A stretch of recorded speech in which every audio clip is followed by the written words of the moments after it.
I turned around. There was a whole Oprah Winfrey, like, in front of me. Like, she's just like, how are you doing? I'm like, Okay. well, I'm good. I'm good. How are you doing? Trying to keep it cool inside. Yeah, and then the first thing she said, she was like, you look amazing. Welcome back right here on Bogart Man Radio. This is the exciting the morning show. I know we usually do 9 to 11, but we got a special guest here in the building. We had to make exceptions, actually. I'm sure you've seen this guy on TV. I'm sure you've seen his bald head like mine, but he's exciting. The bald head. Yeah, I know. Us bald people gotta stick together.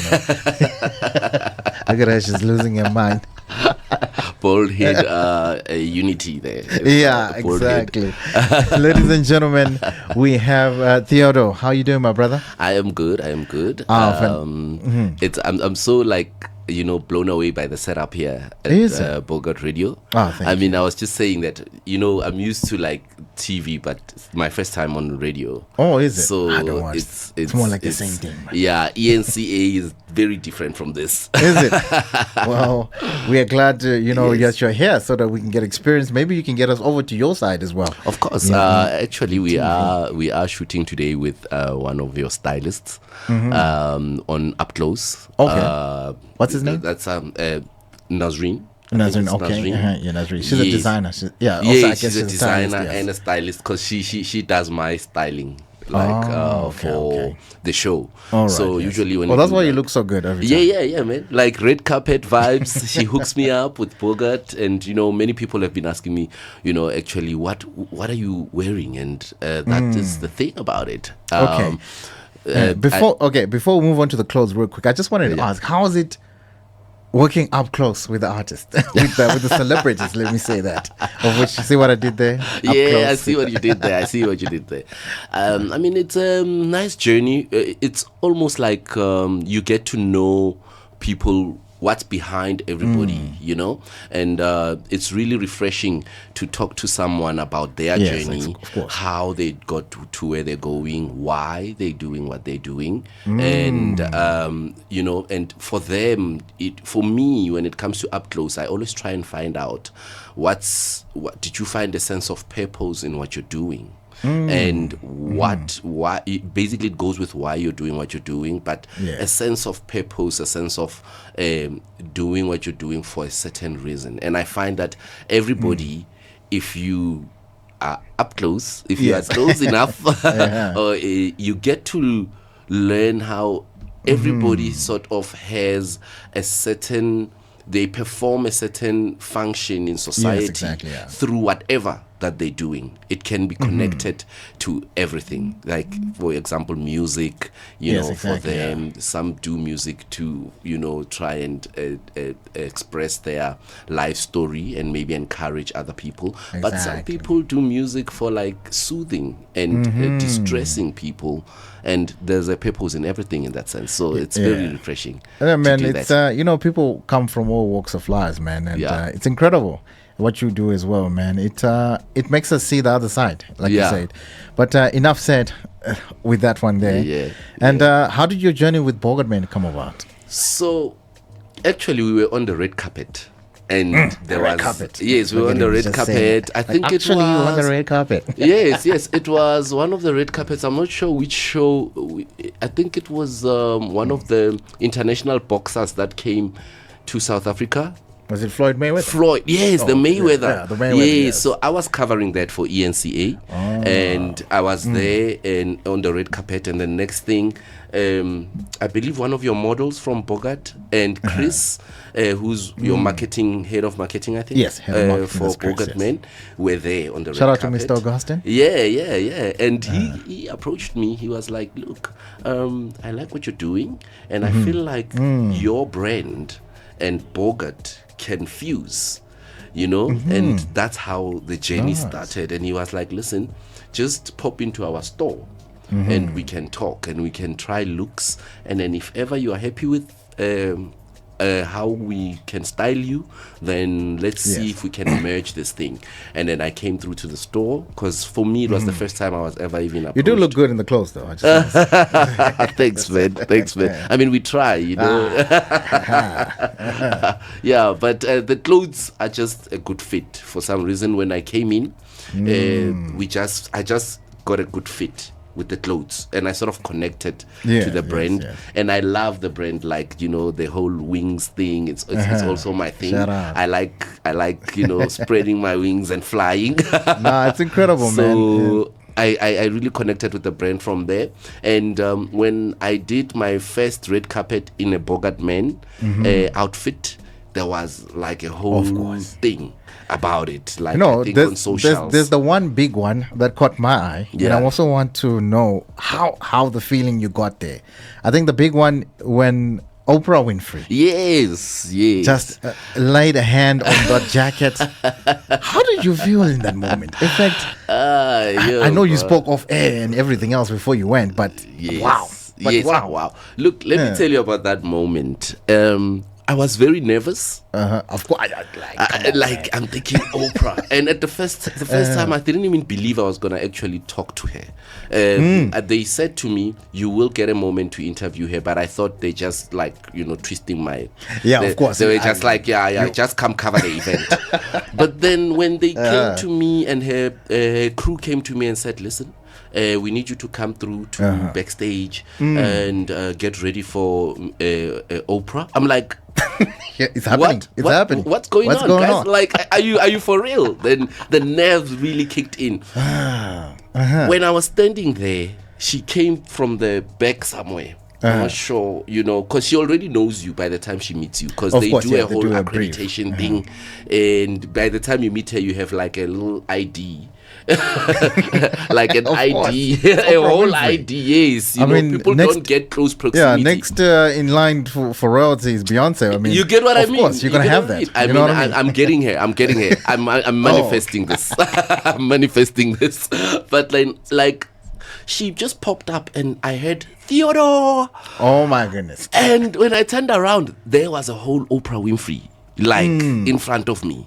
Like, she's just like, "How are you doing?" I'm like, okay. Well, I'm good. How are you doing? Trying to keep it cool inside. Yeah, and then the first thing she said, she was like, "You look amazing." I remember. She was like, "You look amazing." That's when she came, and she was like, "This jacket," and I remember the jacket had beads. Yeah, beads. It was a beaded jacket. Shout out to Nazreen for that. Yeah, Nazreen. Like, she was like, "I think if you're going to meet Oprah, you need to wear something that says African, South African, and African." Wakanda forever.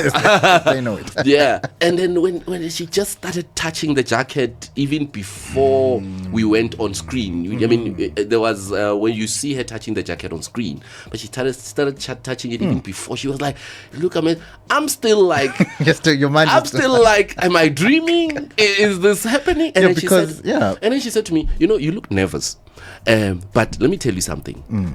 You remind me of myself when I was still starting. And I would meet these big stars, and I would be nervous. Oh my God, I'm meeting the president. I'm meeting the big star." Shout out to Oprah for even giving you that. Yeah, she was like, and she's like, "Listen, let me tell you something. Us meeting is not by coincidence. Nothing is a coincidence. This was meant to happen, and you need to just realize that this is happening for a reason, and the universe has orchestrated for us to be meeting like this right now." That's what it is. So be in the moment and just embrace the fact that this is what the universe wants, and let's see what this does for you. And that was how I launched my show. So I'm sure after that, in your mind, you're like, you know what, to the bin with all this. I know, like, because now you're visualizing, like, she has interviewed all those years, and now it's your turn to interview her. Yeah, I'm sure that's crossing. Like, everybody's like, "You're interviewing the queen of talk," like, you know what I mean? And I was just like, and then, but the interview just flowed after that. It of course, it will. Really, it always does. She was like, and what she's realized all these years is that no matter how big the star, when she after she talks to them, they ask her, "How did I do? How was I? Was I okay?" And she was like, Yeah, 'cause Don, they're human beings at the end of the day. she was You find out they're and she'd just be like you, listen, you know? I've been in boardrooms with all these important people. At the Yeah. end of the day, there's a human aspect. Mm-hmm. And they will come to you and ask you, how did I do? And then she was like, I would be thinking, listen, they're scared also. You I don't are, think- yeah, they're you being are like a terrified. whole Beyonce Knowles, and you're asking me, how did I do? You know what I mean? So it was like that, and and it was fun, like, man. And I must tell you, it was a life-changing experience for me. I left there not the same. No, of and course, yeah. from that moment, Especially I feel that like, chat you had. I mean, it's from Oprah. Like, you know what I mean? come on. Like, people That pay chat for is- seminars to go To go and and see sit her. across her And in the here- stadium. and here it's here. she It's for was free. here, And even touching up me close. up close. And Yeah. she did a promo again, for this. but She yeah. did a promo for us. She was like, up close, catch it, just up close. She launched my show actually. Yeah. Oh, no, she that's literally launched my show because from there, when I went back to work, I was like, listen, guys, we are launching this show with Oprah Winfrey. I mean, what course, could be yeah. better than that? What could be better than What that? could be bigger than I'm sure when you meet the artist now from Mzansi, you'll be like, Bonang, you'll be like, with all respect. I'm just like, Bonang. listen, I love you, but love I'm you. not starstruck. Like, but you know what? Yeah, There's still amazing people in Mzansi, No, and that's partly what my show is about. Just showcasing local talent and supporting local artists.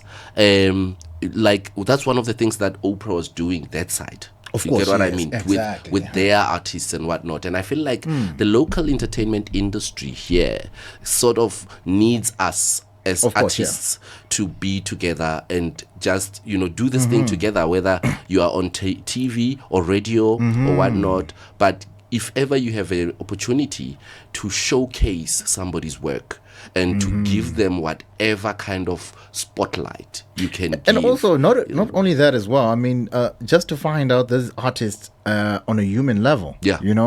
It helps maybe some kid out there who's watching TV to say, look, I can have a chance. Yeah. These are not gods. Yeah, You know what I mean? exactly. Or something like that. I you mean, know? yesterday we went to a Bafana watch party. Bafana. Yes, Bafana is Bafana back, guys. Bafana is back.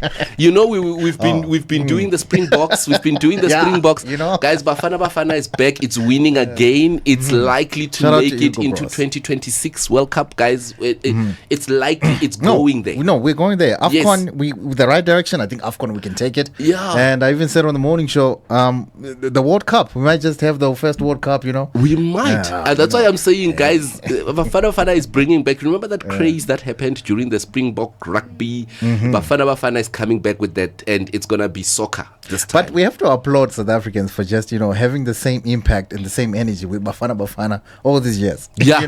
We have Yeah. to, I mean, it's not like Springboks, but, but they're getting there.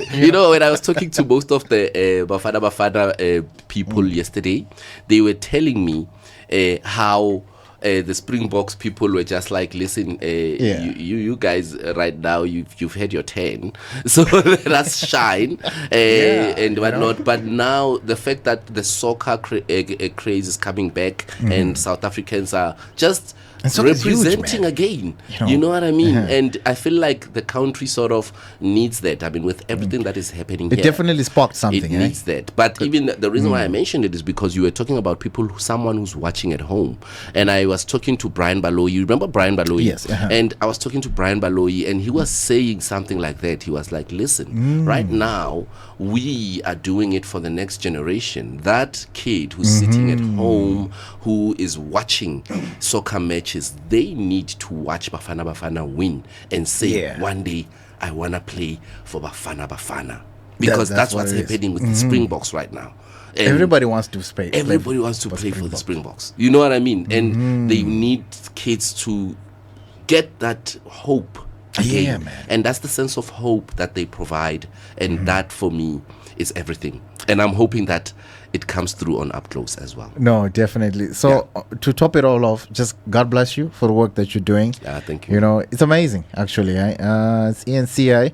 It broadcast on DSTV. Which channel? Yeah, DSTV channel 403 on Saturdays at 5:30. You can catch Up Close. Don't miss it. I like that. Don't worry. Maybe sometime I'm gonna be on up close. I don't know. Listen. I mean, we can do this thing. And hopefully one day I could come here on Bogart Main. Another camera, another day. You know what I mean? Yeah. Thank you so much. I really Sure thing. appreciate you. Yeah, it was really lovely, man. Thank you. All right.